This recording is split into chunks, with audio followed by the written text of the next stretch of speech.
வணக்கம். பரபரப்பு மீடியா செய்திகளுக்காக நான் நிரூஷன்.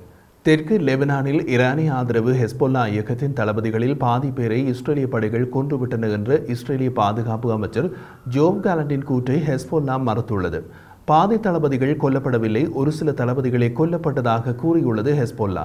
காசாவில் இஸ்ரேல் ஹமாஸ் போரால் தூண்டப்பட்ட எல்லை தாண்டிய வன்முறை மாதங்களில் தெற்கு லெபனானில் உள்ள ஹெஸ்பொல்லாவின் தளபதிகளில் பாதி பேர் அகற்றப்பட்டதாக காலண்ட் கூறினார். மற்ற பாதி தளபதிகள் தலைமறைவாக உள்ளனர். அவர்கள் இஸ்ரேலிய பாதுகாப்பு படை IDF நடவடிக்கைகளால் அச்சமுற்று களத்தை விட்டு வெளியேறிவிட்டனர் என்று கொல்லப்பட்ட ஹெஸ்பொல்லா தளபதிகளின் எண்ணிக்கைகளை குறிப்பிடாமல் அவர் மேலும் கூறினார். சர்வதேச செய்தி ஏஜென்சி AFP உடன் பேசிய ஒரு ஹெஸ்பொல்லா அதிகாரி, ஒரு குறிப்பிட்ட அளவிலான பொறுப்பை வகிக்கும் கொல்லப்பட்ட ஹெஸ்பொல்லா உறுப்பினர்களின் எண்ணிக்கை ஒரு கையில் உள்ள விரல்களின் எண்ணிக்கையை தாண்டுவதில்லை என்று கூறி இஸ்ரேலிய கூற்றை நிராகரித்தார். காலண்டின் கூற்று பொய்யானது மற்றும் ஆதாரமற்றது என்றும், சரிந்த இஸ்ரேலிய இராணுவத்தின் மன உறுதியினை உயர்த்த அவரால் வடிவமைக்கப்பட்டுள்ளது என்றும் அவர் கூறினார்.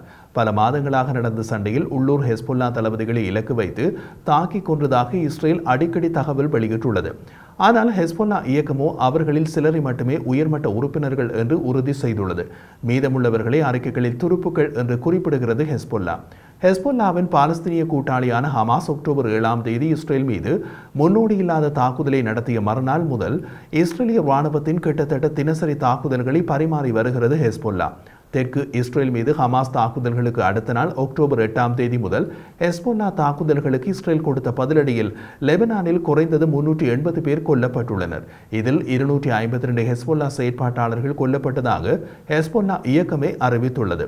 இஸ்ரேல் தமது தரப்பில் 11 துருப்புக்களும் 8 பொதுமக்களும் கொல்லப்பட்டதாக கூறுகிறது. ஹெஸ்பொல்லாவின் தலைவர் ஹசன் நஸ்ரல்லா தனது இயக்கத்தில் சுமார் 1 லட்சம் பயிற்சி பெற்ற மற்றும் ஆயுதமேந்திய துருப்புக்கள் இருப்பதாக கூறினார். ஆனால் ஆய்வாளர்கள் இந்த எண்ணிக்கையை செயற்கையாக உயர்த்தப்பட்டிருக்கலாம் என்று கூறுகின்றனர். இஸ்ரேலின் வடக்கு மற்றும் லெபனானின் தெற்கில் உள்ள பல்லாயிரக்கணக்கான மக்கள் சண்டையால் இடம்பெயர்ந்துள்ளனர். ஹெஸ்பொல்லா பின்வாங்கவில்லை என்றால், வடக்கு சமூகங்களை தொடர்ந்து அச்சுறுத்தினால் எல்லையிலிருந்து ஹெஸ்பொல்லாவை பின்வாங்க வைக்க கட்டாய போரில் ஈடுபட போவதாக இஸ்ரேல் மிரட்டியுள்ளது. இருதரப்பும் இந்த வாரம் தாக்குதல்களை முடுக்கிவிட்டுள்ளன. ஹெஸ்பொல்லா கடந்த சில தினங்களாக இஸ்ரேலிய இராணுவ தளங்கள் மீது ராக்கெட் தாக்குதல்களை அதிகரித்தது.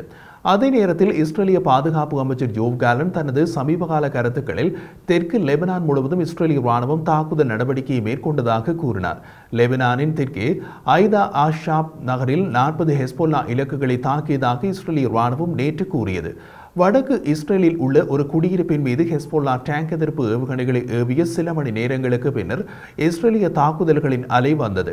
ஹெஸ்பொல்லா இராணுவ தளங்களில் உள்ள ஆயுத கிடங்குகளும் ஹெஸ்பொல்லாவுக்கு சொந்தமான ஏனைய சொத்துக்களும் இலக்குகளில் அடங்குவதாக இராணுவம் தெரிவித்துள்ளது. IDF ஒரு அறிக்கையில், தாக்குதல்கள் எல்லைப் பகுதியில் உள்ள ஹெஸ்பொல்லா அமைப்பின் உள்கட்டமைப்பை அளிக்கும் முயற்சியின் ஒரு பகுதியாகவும் என்றும், எந்த ஒரு குறிப்பிட்ட தாக்குதலுக்கும் பதிலடியாக தமது தாக்குதல்கள் இல்லை என்றும் கூறியது. ஈரான் மற்றும் அதன் ஆதரவு இயக்கத்தினருடன் போரின் அபாயம் மேலும் தீவிரமடைந்து வருவதால் ஹெஸ்பொல்லாவுடன் ஒரு சாத்தியமான முழுமையான போருக்கான முன்னேற்பாடுகளை இஸ்ரேல் முடுக்கிவிட்டுள்ளது.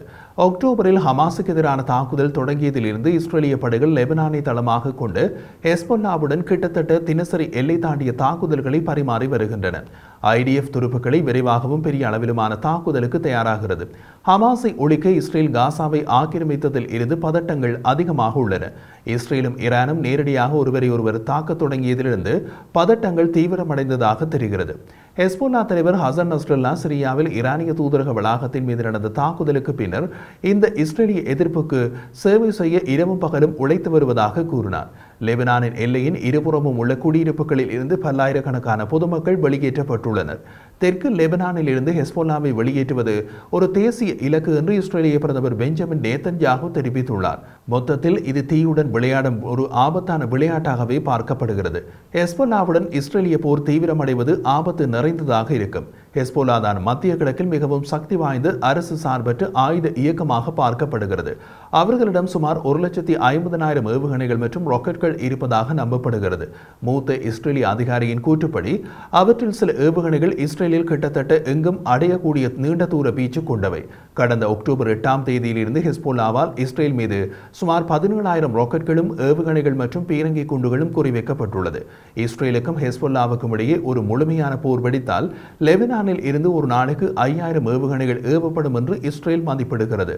அது மட்டுமல்ல, ஏமன், ஈராக் மற்றும் சிரியாவில் உள்ள மற்ற ஈரானிய ஆதரவு இயக்கங்களால் இன்னமும் பல நூறு ஏவுகணைகள் ஏவப்படும் என்றும் இஸ்ரேல் கணிப்பிட்டுள்ளது. ராக்கெட்களின் எண்ணிக்கை இஸ்ரேலின் மிகவும் பெருமைக்குரிய வான் பாதுகாப்பு அமைப்புகளை சவாலுக்கு உட்படுத்தலாம். மின் உற்பத்தி நிலையங்கள் மற்றும் நீர்க்குழாய்கள், கடல் துறைமுகங்கள், விமான நிலையங்கள் மற்றும் தகவல் தொடர்பு தளங்கள் போன்ற உள்கட்டமைப்பு வசதிகளை ஹெஸ்போல்லா தாக்க வாய்ப்புள்ளது என்று ஒரு இஸ்ரேலிய அதிகாரி கூறினார். மொத்தத்தில் இது ஒரு மிகவும் சவாலான விஷயமாகவே பாதுகாப்புத்துறை வட்டாரங்களில் பார்க்கப்படுகிறது.